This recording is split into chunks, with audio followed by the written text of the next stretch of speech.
What's going on, everyone? Welcome back to another video, and today we're looking at a trade I called out for my students on GBPCHF. This was a 10-minute call. It was a very simple and easy trade. You can see how we entered right here on this green candle and price closed the trade right here on this candle.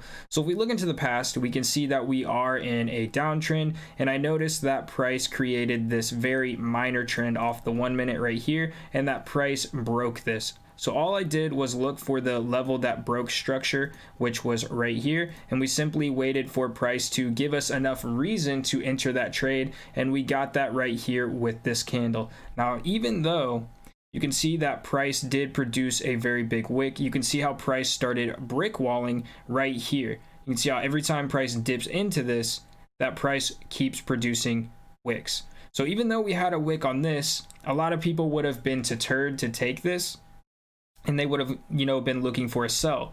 But if we look into the past, we can see that the downtrend plus this minor trend right here was broken.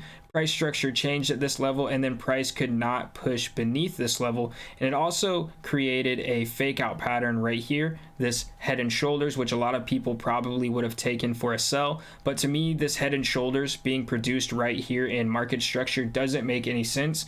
Now, if this was an inverted head and shoulders, then it would make a lot more sense to trade as a pattern. But as a regular head and shoulders, this just didn't make sense to take for a sell.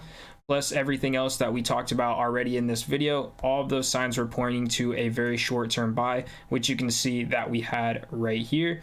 And then you can see how price did mosey on up and continue that trend. So this was a fairly simple trade, called it out for my students, very easy win. If you guys have any questions over anything that I talked about in this video, just drop a comment below and I'll be more than happy to help you out. And if you want to see when I take these trades live, go ahead and follow me on Facebook and Instagram and check out my stories. With that being said, I will see you guys in the next video.